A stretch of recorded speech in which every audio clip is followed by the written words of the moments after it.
Begini, jadi yang saya laporkan itu adalah peristiwa. Abraham Samad terseret tudingan ijazah palsu. Jokowi, saya laporkan peristiwa, bukan nama. Joko Widodo, Jokowi, menegaskan bahwa laporan dirinya terkait dugaan pencemaran nama baik dan fitnah atas tudingan ijazah palsu tidak secara langsung menyasar individu tertentu. Menurut Jokowi, munculnya 12 nama terlapor, termasuk mantan Ketua Komisi Pemberantasan Korupsi, KPK, Abraham Samad, merupakan hasil dari pengembangan penyelidikan oleh pihak kepolisian. Begini, jadi yang saya laporkan itu adalah peristiwa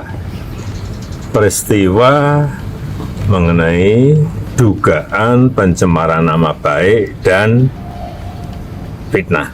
Ujar Jokowi saat ditemui di Kelurahan Sumber, Kecamatan Banjarsari, Kota Solo, Jawa Tengah, Jumat, 25 Juli 2025. Ia menegaskan, tidak pernah secara langsung melaporkan nama-nama yang kini berstatus sebagai terlapor. Jadi saya tidak melaporkan nama. Kemudian ada tindak lanjut penyelidikan dari Polri dan muncul nama-nama itu. Jadi sekali lagi yang saya laporkan adalah peristiwa dugaan pencemaran nama baik dan fitnah. Tambah Jokowi.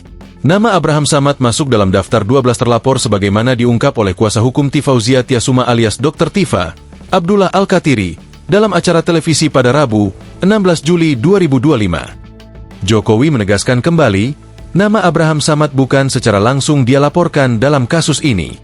Berarti munculnya Pak Abraham Samad itu juga bukan dari Pak Jokowi? Bukan, itu karena proses penyelidikan yang ada di Polri.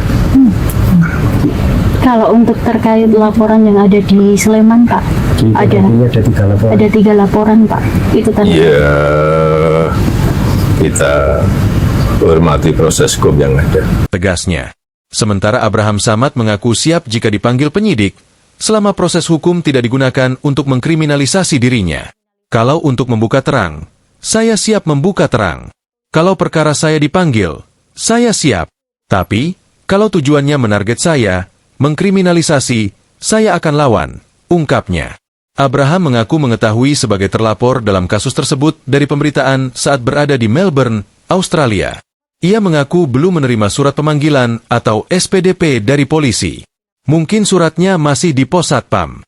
Saya baru pulang Sabtu malam, katanya. Abraham menduga namanya terseret karena pernah membuat podcast bersama Roy Suryo, Rismon Sianipar, dan Kurnia Triroyani membahas isu ijazah Jokowi. Download Tribun X sekarang, menghadirkan lokal menjadi Indonesia.